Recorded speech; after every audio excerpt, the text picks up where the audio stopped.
সময় সংলাপে স্বাগত জানাচ্ছি আমি তুষার আব্দুল্লাহ। সময় সংলাপে আজ আমার সঙ্গে যোগ দিয়েছেন আসাদ চৌধুরী। আসাদ ভাই, আপনাকে স্বাগত সময় সংলাপে। আমি একটা বিষয় জানতে চাই যে বার্ধক্যে গিয়ে তো অনেককে আমরা সুন্দর হতে দেখি, সুন্দর হয়েছেন রবীন্দ্রনাথ একটা বড় ধারণা, এবং বার্ধক্যে যেও একটা তারুণ্য কাজ করে, সেটা আপনিও। হ্যাঁ, সেই জায়গা থেকে আমরা আসলে এই বার্ধক্যে যারা পৌঁছেন, এই বয়সের মানুষজনকে কিভাবে দেখি আসলে? সম্মান জানানো, তাদের কাজ যে স্বীকৃতি দেওয়া, তাদেরকে সুন্দর রাখার জন্য আমরা আসলে কতটা আন্তরিক থাকি, যত্নবান থাকি? এই ব্যাপারে একটা আমার ধারণাটা অবশ্যই মিশ্র। আমাদের দেশে এটি লোকে বিশ্বাস করবে না, আমাদের দেশে এখনো বয়োজ্যেষ্ঠকে সাধারণ মানুষ যথেষ্ট সম্মান করে, যথেষ্ট কদর করে। যেটুকু পারে না সেটুকু ব্যস্ততার জন্য, যেটুকু পারে না হয়তো আর্থিক কারণেও হতে পারে। এবং যেমন শিশুদের স্বর্গরাজ্য যদি জাপান হয়ে থাকে, আংশিক জার্মানিও বটে। মা একজন প্রেগনেন্ট, সেই মা যে পর্যন্ত ট্রামে না উঠছে, ট্রাম ছাড়ছে না, মানে ভবিষ্যতের মা, এতটুকু সম্মান করে এখানে। এবং বয়স্কদের জন্য বিভিন্ন জায়গায় বৃদ্ধাশ্রম আছে, নানা কারণে আছে। কিন্তু এই না যে ছেলের বউ অযত্ন করে, বা মেয়ের সঙ্গে থাকলে মেয়ে জামাইরা অযত্ন করে, এই জন্য না। কিন্তু ওই বৃদ্ধাশ্রমগুলো, যেমন ঢাকা একটা বৃদ্ধাশ্রম আছে, তারা স্বামী স্ত্রীতে আছেন, ছেলেমেয়েরা সব বাইরে, এবং প্রচুর বিত্তবান। স্রেফ নিরাপত্তার জন্য, সিকিউরিটির জন্য তারা বৃদ্ধাশ্রমে আছেন। আচ্ছা, মানে 5 স্টার হোটেল মতো তাদের ব্যবস্থা করা হচ্ছে। তাদের জিমনাসিয়াম আছে, ক্লাব আছে, মুভি দেখার জায়গা আছে, মানে প্রচুর পয়সা নেওয়া হয় তাদের। কেন? আর বিদেশে যেটা আছে সেটা আমার কাছে ঠিক আমি যে বাসায় ছিলাম কলোনে, তার পেছনের বাসাটাই ছিল একটা বৃদ্ধাশ্রমের মতো। এবং বুড়িরা যে কি পরিমাণ মিথ্যা কথা বলতে পারে এটা কেউ বিশ্বাস করবে না। ও আসতে চেয়েছিল, ওকে আমি মানা করলাম, ইটস এ ড্যাম লাই, একেবারে মিথ্যা কথা। সেই ছেলে 25শে ডিসেম্বরের সময় হয়তো একটা ভালো প্যাকেট পাঠিয়ে দেয়। ওইখানে তো কুরিয়ার সার্ভিস বা পোস্টাল ডিপার্টমেন্ট অনেক উন্নত, পাঠিয়ে দেয় টাকা, বড়দিনের দিন একটা উপহার চলে আসে। হ্যাঁ, ভালো টাকা পয়সা পাঠায়, কিন্তু সহজে আসে না। যেহেতু ওখানে ছুটির দিনটা তারা অনেক আগে থাকতে প্ল্যান করে রাখে। মাকে সঙ্গ দেবে, বাবাকে সঙ্গ দেবে, আমার মনে হয় না এটা। তবু আসেন, কিন্তু তারা ঠিকই আসেন। আবার আমি যদি বলি যে দেশের অবস্থা, কেউ বিশ্বাস করবে না। আমি আমার নিজের ক্ষেত্রে বলতে পারি, আমাদের এর মধ্যে কবে যেন বিয়েবার্ষিকী গেল, আমার মেয়ে কাকে যেন পাঠিয়েছে, তারা আমাদের জন্য পাজামা, পাঞ্জাবি, আমার স্ত্রীর জন্য শাড়ি, কেক ঠেক এগুলি নিয়ে হাজির। আমি যে কে পাঠালো, আপনার মেয়ে পাঠিয়েছে। আমি কার মাধ্যমে? আমি ভেবেছি কোনো বান্ধবী টান্ধবী দিয়ে পাঠিয়েছে। হ্যাঁ, ওরা চিঠি লিখেছে, এখানে ওরা আমার সাপ্লাই ডেলিভারি দিয়েছে, ওরা অনলাইন পেমেন্ট করে দেবে। এই সমস্ত হয়। ওষুধ খাচ্ছে কিনা মা, বাবা ডাক্তারের কাছে গেলেন কিনা, স্কাইপের মাধ্যমে ঠিকই খোঁজ খবর নিচ্ছে। হয়তো সবার পরিবারে নিচ্ছে না। সব পরিবার যে একই রকমের বেড়ে উঠেছে এটা না। নানা কারণে 1947-এর পরে আমাদের দেশে এত সামাজিক ভাঙচুর হয়েছে, মূল্যবোধের এত বিপর্যয় ঘটে গেছে যে নানা কারণে সব পরিবারে এক রকমের বেড়ে ওঠাটা কিন্তু না। যত কিছু বলি না কেন, যে বয়স্ক মানেই হচ্ছে নিঃসঙ্গ, বয়স্ক মানেই হচ্ছে স্মৃতি। পুরোনো দিনে যত বয়স হচ্ছে তত স্মৃতির ভূমিকা বাড়ছে, বোঝা বাড়ছে, কিন্তু স্বপ্নটা আস্তে আস্তে কমে যাচ্ছে। স্বপ্নটা কমে যাচ্ছে, স্মৃতির সড়কের দাপটে। এক্স্যাক্টলি, স্মৃতির সড়কটা এত বেশি বিজি থাকে, সে বেচারা স্বপ্ন সেখানে আগুপাগু করতে থাকে। তবে এইটা খুব ভালো লক্ষণ যে সমাজ সচেতন আজকাল। আমরা বিজ্ঞাপনেও দেখি যে বয়স্কদের জন্য কি ধরনের যত্ন ইত্যাদি ইত্যাদি বিভিন্ন প্রোগ্রামে আমি প্রায় দেখি যে স্বাস্থ্য বিষয়ক প্রোগ্রাম হচ্ছে, সিরিয়াস টাইপের প্রোগ্রাম। বয়স্কদের কি কি রোগ হতে পারে একটু সচেতন করে দিচ্ছে, এগুলো ভালো লক্ষণ। আর আগের দিনটা নাই। আগে যেমন বলতো যে ছেলের বউরা দেখে না, ওরকম এগুলো আগে বলতো, আগে যে বলতো না তা না, কিন্তু এগুলো সবটা এখন আর ঠিক না। এখন তারাও যথেষ্ট, তবে প্রত্যেকেই নিজেদের তো হিসেবটা করবে, নিজেদের আয়তন কতখানি আছে, বাড়াবাড়ি রকমের করবে না। আর বড়দের ক্ষেত্রে সবচেয়ে মজা হচ্ছে, বড়দের ক্ষেত্রে যে ভ্যালুসটের মধ্য দিয়ে তারা বড় হয়েছে, যত দিন যাচ্ছে আমরা একে তথ্য প্রযুক্তির যুগের চূড়ান্ত যুগে চলে আসছি প্রায়। কাজেই অ্যাডজাস্ট করা তাদের জন্য একটু মুশকিল, এবং এই জন্য আম্মা মানে কখনো, ছাড় দেয়া। হ্যাঁ, এই জন্য যে বিদেশে বলেন যে বানপ্রস্থ, আমাদের হিন্দু সমাজে আছে যে বয়স হয়ে লাগে তুমি নিজেকে অ্যালুফ করে ফেলো, মায়া কাটাও।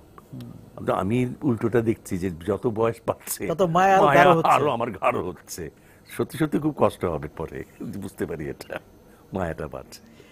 না, কিন্তু এই যে আপনি যেটা বললেন সেটা ঠিক আছে, যে কিন্তু তারপরে এই যে আমরা শুনতে পাই যে আমাদের মানে আমাদের প্রবীণদেরকে ধরেন যারা কাজ করেছেন, দীর্ঘ সময় কাজ করছেন, তারা নিঃসঙ্গতা বোধ করেন, একাকিত্ব বোধ করেন, ওই জায়গা থেকে সে কাজে নেই, তাকে কোথাও সে কাজ খুঁজে পাচ্ছে না। যারা কাজে থাকছেন তারা ভালো থাকছেন, শারীরিকভাবে ভালো থাকছেন, মন ভালো থাকছেন, খুবই সত্য। সেই শক্তিকে আমরা কাজে লাগাতে পারি কিনা, পারছি কিনা। এটা হচ্ছে, আমার খুব ভালো লাগলো কথাটা, এটা খুবই সত্য কথা।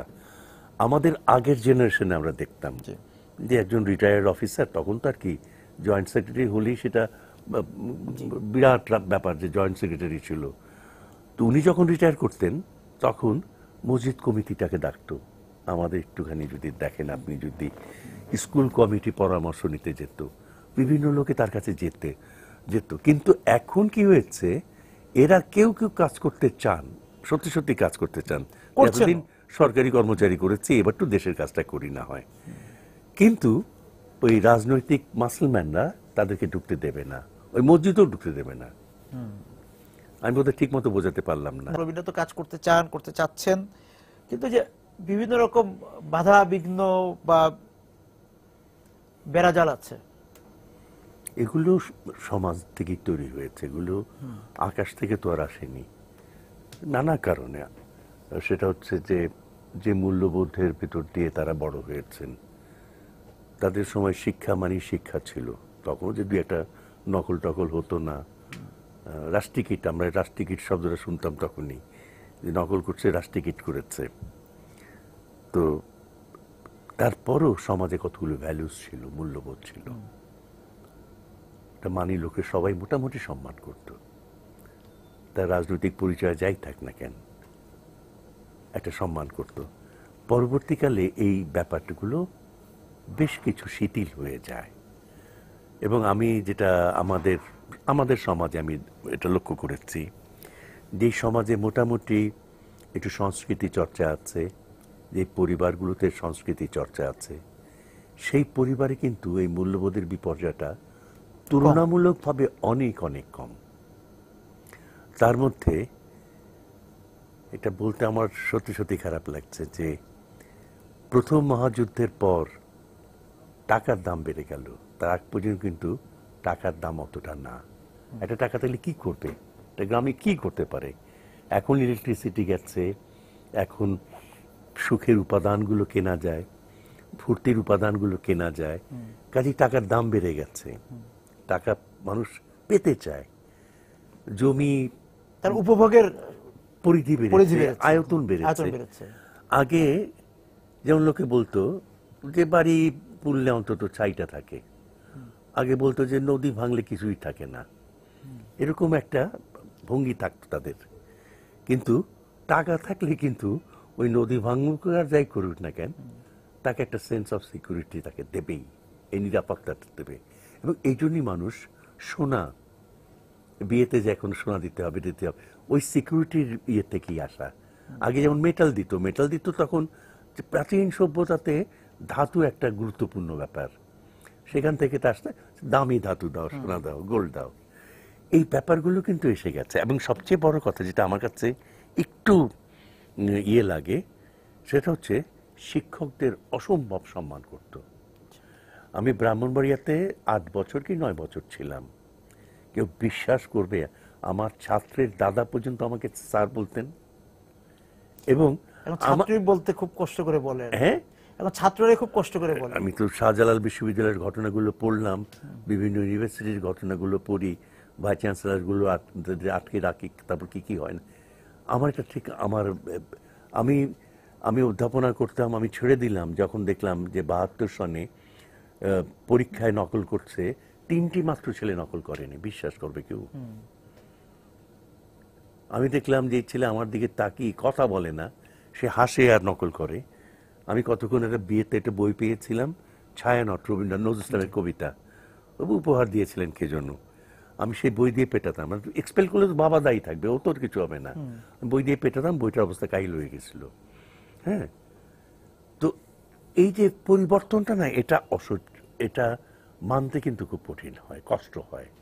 এই যে আমি দেখলাম, আমি আব্দুল গফার চৌধুরীর লেখাও পড়লাম একটা, যে শাহজালাল বিশ্ববিদ্যালয়ের ইকবাল, জাফর ইকবাল সাহেব, তিনি বৃষ্টির মধ্যে বসে বসে কাঁদছেন এবং বলছেন যে আমার মরা উচিত ছিল, দড়ি গলায় দড়ি। এবং এটা নিয়ে অনেকে লেখালেখি করেছেন। এইটাই যদি এখন আক্ষরিক অর্থে একজন ভালো শিক্ষকের মনোভাব হয়, দাঁড়াবেটা কোথায়?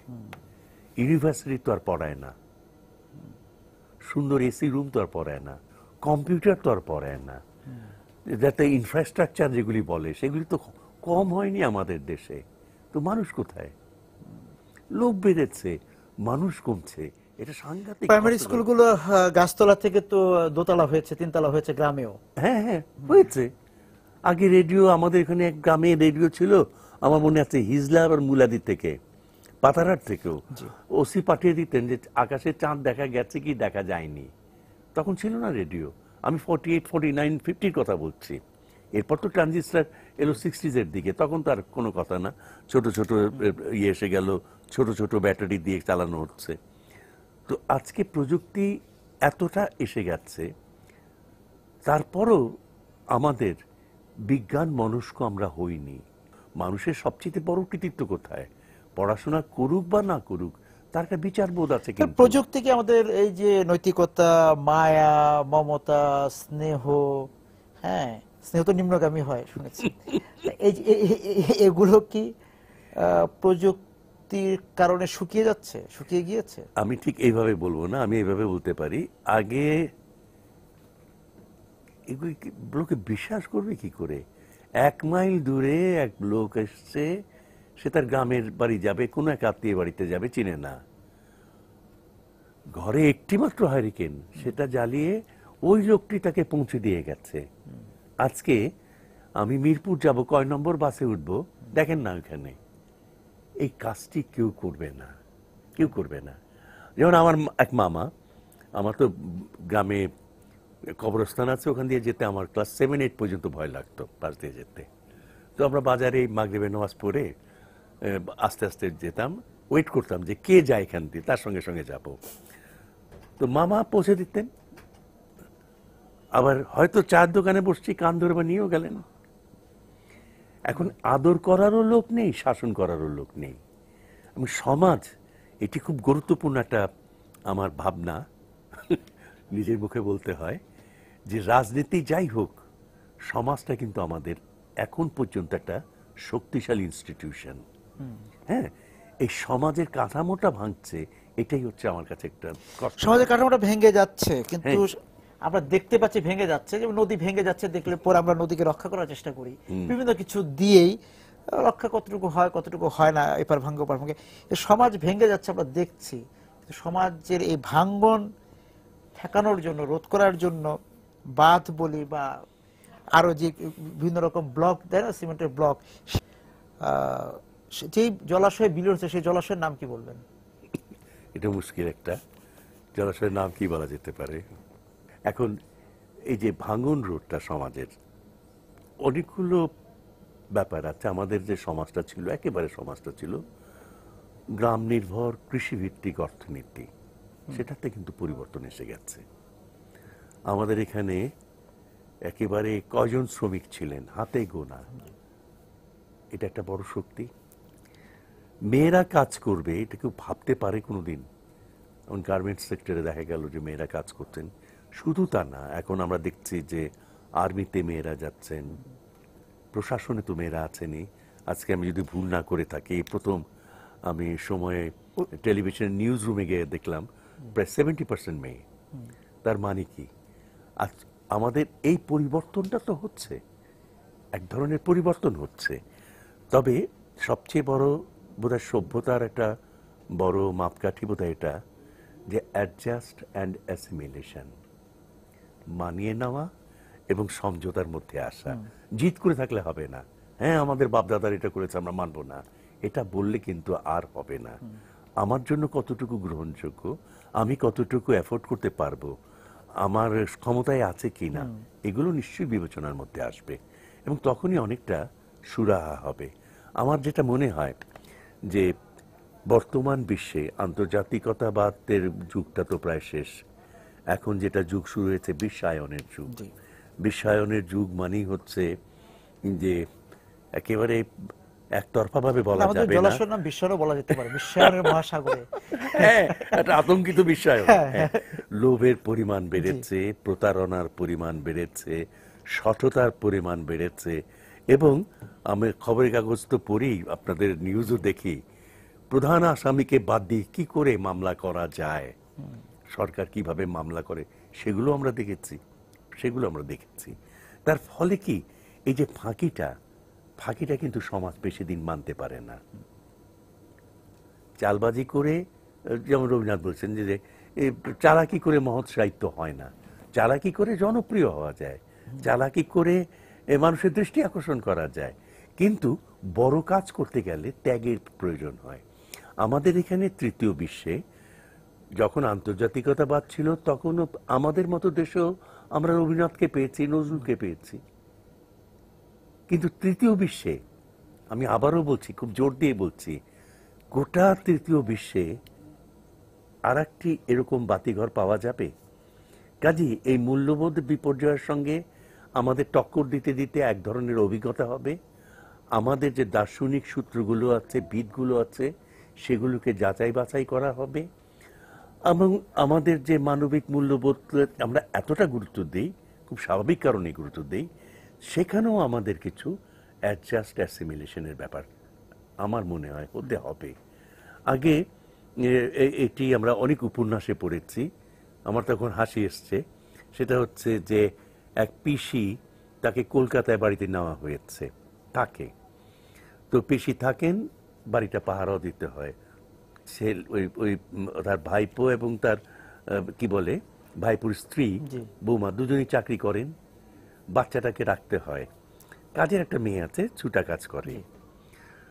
তো ৩-৪ বছর পর তার ওই পিসি বলছে যে তুই ওরে বেতন দেস, আমার কি কিছুই দিবি না? আমি এই গল্পটা যখন পড়ি তখন আমি চমকে উঠেছিলাম। এটা তো আমাদের ঘরে ঘরে এখন এরকম, হ্যাঁ আমরা দেখতে আমরা চমকে উঠেছিলাম যে আসলেও তো তাহলে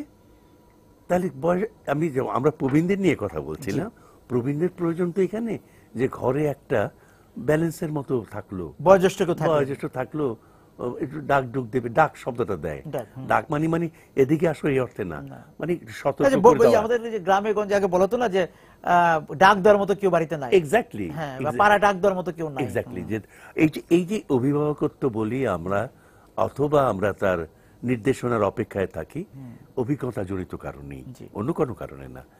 তো এগুলির কিন্তু অভাব সত্যি সত্যি আমাদের সমাজে এসে গেছে। আবার এটা আমি একটু আগে যেটা বলছিলাম, আমি আবারও বলবো, একেবারে হতাশ হওয়ার কিছু নাই। তার কারণ হচ্ছে দেশের বৃহত্তর জনগোষ্ঠীর মধ্যে এখনো মুরব্বীদেরকে সম্মান করে। এটা শুধু বিয়ে শাদীর ব্যাপারে যে ফুপারে ডাকো, খালুরে ডাকো, মামারে ডাকো, চাচারে ডাকো, এই ছেলে এই করে, তুমি কি বিয়েটা রাজি কিনা তুমি বলো, মতামত দেয়, হ্যাঁ এগুলি যেমন গুরুত্বপূর্ণ, এগুলি এখনো আছে এবং গুরুত্বপূর্ণ, সামাজিকতার জন্য গুরুত্বপূর্ণ। গ্রামে এখনো, আমি সাতপাড় বলে একটা জায়গা আছে গোপালগঞ্জের, আমি গেছিলাম, সেখানে শুনলাম যে এখনো সমাজ খাওয়াতে হয়, এটা বিয়ে হয়েছে ভালো, সমাজ খাওয়াতে হয়। সমাজ যিনি খাওয়ান তিনি কিন্তু একা সব আয়োজন করেন না, কেউ 8টা চাল কুমড়া নিয়ে এসছে, কেউ 2 হাঁড়ি ইয়ে নিয়ে আসলো, কই মাছ নিয়ে এলেন, কেউ চাল নিয়ে এলেন, কেউ সমবায়ের সমাজকে খাওয়ানো। এক্স্যাক্টলি, আমি এটাই বলতে চাচ্ছি। এই যে এই বোধটা তখন হয়, তখনই হয় যখন পরস্পরের প্রতি সহানুভূতি থাকে, মায়া মমতা থাকে, দরদ থাকে, আমাদের মধ্যে ঈর্ষার প্রবণতা বেড়ে গেছে। বোনের বাসায় কালার টেলিভিশন, তার বাসায় নাই। বড় বোন টেলিভিশনে দেখলো না 8 বছর, যেই পর্যন্ত তার বাড়িতে কালার টেলিভিশনটা না আসলো। তো আপন বোনকে হিংসা করতে হয়, করে এগুলো তো আমাদের চোখের সামনে দেখা। এগুলো কিভাবে যাবে?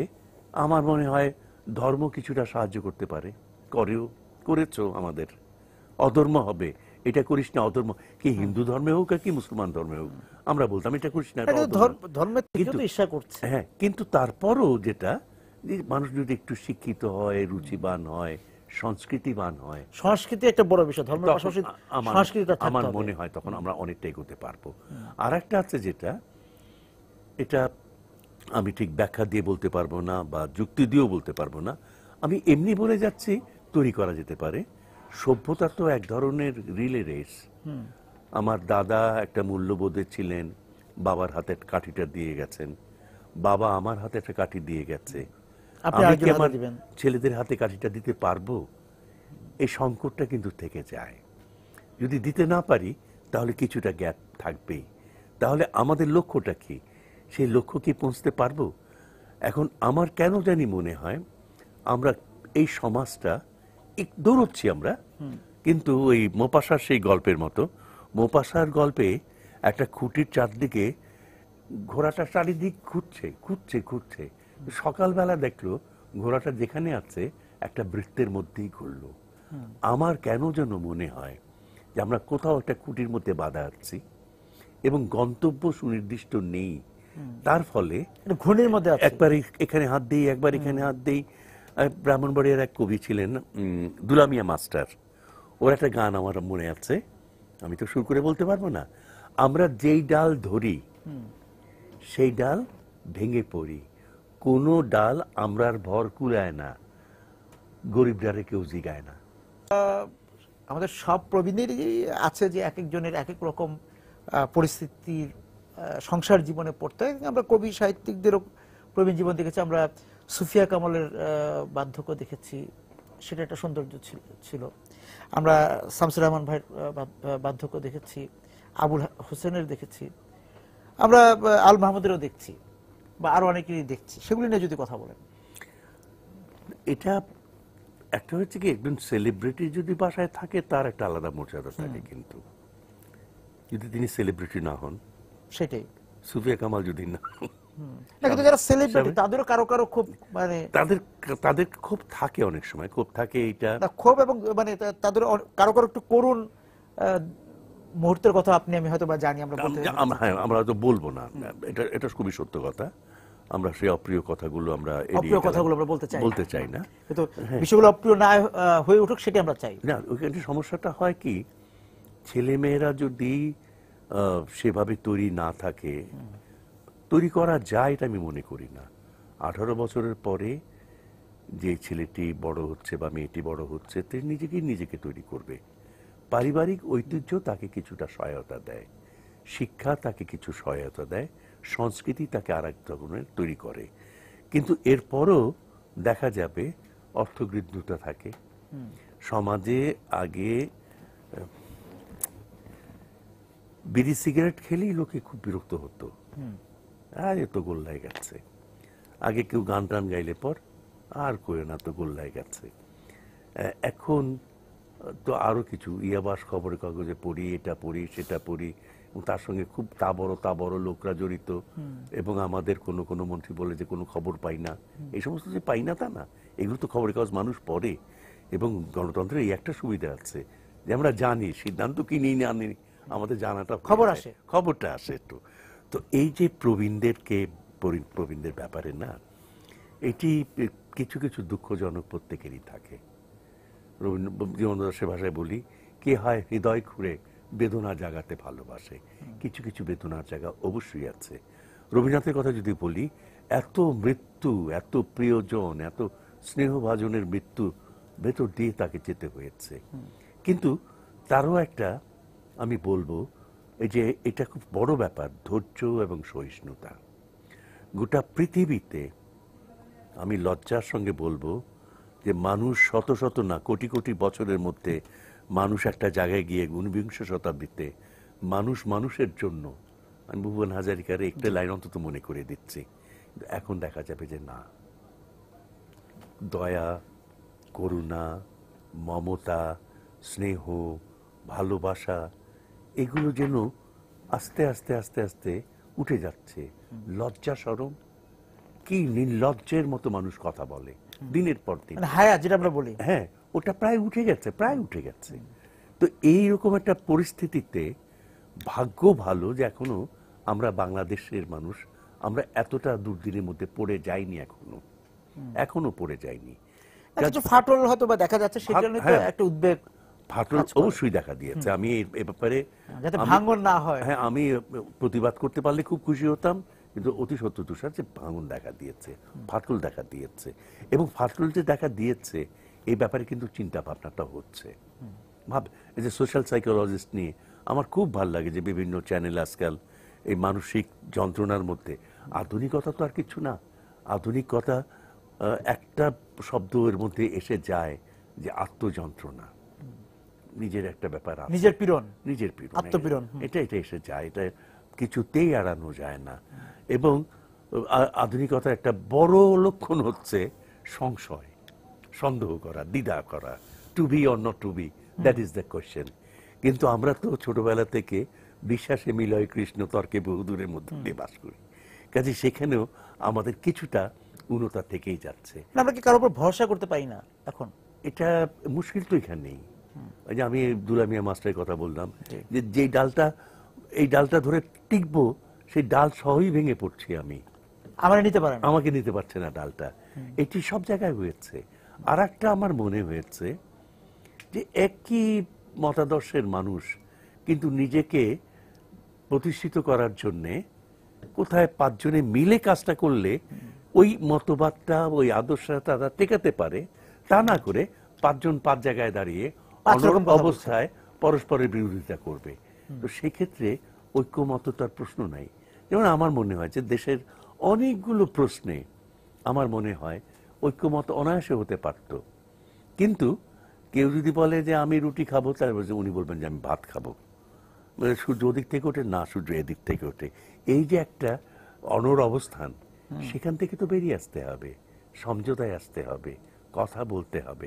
এবং আমি দেখেছি, এটা হাদিস শরীফ আসছে, যে যারা পরস্পরকে মিলিয়ে দেয় তাদেরকে আল্লাহ খুব পছন্দ করেন। হ্যাঁ, এবং এটাই বিশেষ করে স্বামী স্ত্রীর ক্ষেত্রে বলা হয়েছে, ছেলে এবং বাবার মধ্যে যদি মিসআন্ডারস্ট্যান্ডিং হয় মুরব্বীরা দূর করে দেন। আমার ক্ষেত্রে হয়েছে, আমি যখন ম্যাট্রিক মানে ক্লাস 9-এ পড়ি আলমোটেল স্কুলে, একেবারে জঘন্য পরীক্ষা দিলাম, হাফ ইয়ারলি পরীক্ষা। আমাকে স্কুল থেকে তাড়িয়ে দেওয়ার আগেই আমি কেটে পড়লাম। তো বাড়িতে আছে, আমি পড়ি না, যাই না। আমাকে চাচারা শিখিয়ে দিলেন, তোর বাবার সঙ্গে আসরের নামাজ পড়, মাগরিবের নামাজটা সঙ্গে গিয়ে পড়, জোহরের নামাজটা পড়। তো আমি এরকম ঠিকই আমি তাদের কথা মতো কয়েক মাস এরকম চেষ্টা করলাম। এরপর আব্বা স্কুলে ভর্তি করে দিলেন। এতদিন পর্যন্ত গোল্লা গ্যাস ওকে দেওয়ার আশা বাসা নাই। এই যে চাচারাই গিয়ে এলেন, আজকাল কয়টা চাচা এগিয়ে আসে, সে জায়গাতেই বলা যে তাহলে মুরব্বী বা প্রবীণ মানে তারা তো আমাদের অনেক সমঝোতা করে দিতে পারেন, তাদের কাছে যদি আমরা যাই। হ্যাঁ, যদি যাই এবং যদি সম্মান করি। এবং প্রবীণ চিন্তা মানে প্রবীণ না, প্রবীণেরও অনেক নবীন চিন্তা থাকে, অনেক নবীন। আরে প্রবীণদের সবচেয়ে কৃতিত্ব হচ্ছে প্রবীণরা কোনোদিনই ভুলে যান না যে আমরা একসময় নবীন ছিলাম। এই যে প্রবীণরা যে একসময় নতুন ছিলেন এবং প্রবীণরা বুঝতে পারেন, এটাও সত্য কথা। তবে একটা ভয় লাগে যে আমরা দড়িটা ধরছি, দড়িটা সাপ না তো, এই ভয়টা থাকে, এই আশঙ্কা, এই সতর্কতা, আমি আশঙ্কা বলবো না, এই সতর্কতা কিন্তু প্রবীণদের একটা অস্ত্র। সতর্কতা এবং তাদের অভিজ্ঞতা দিয়ে তাদের নবীন চিন্তা, কেউ কেউ হয়তো কোনো প্রবীণ হয়তো ধারণাগতভাবে প্রাচীন থেকে যান, সেটা ঠিক, কিন্তু অধিকাংশ প্রবীণকে আমরা দেখেছি যে তারা আসলে নবীন চিন্তা করেন। আমরা হয়তো নিতে পারি না তাদের কাছে চিন্তাটা, সেটা হয়তো আমাদের দীনতা। আমরা প্রবীণদের কাছ থেকে, ওই যে আপনি যেটা বলছেন সমঝোতার বিশ্ব, সমঝোতার জন্য প্রবীণদের পরামর্শ নিয়ে সমাজকে এগিয়ে নেওয়া যায়, তাতে ফাটলগুলো মুছে যাবে। আপনাকে ধন্যবাদ আজকে আমাদের সঙ্গে যোগ দেওয়ার জন্য। দর্শক, সময় সংলাপ যারা ছিলেন এতক্ষণ আমাদের সঙ্গে, আপনাদেরকে ধন্যবাদ জানিয়ে শেষ করছি আজকের সময় সংলাপ। দেখা হবে আগামী দিন। সবাই সুন্দর থাকুন।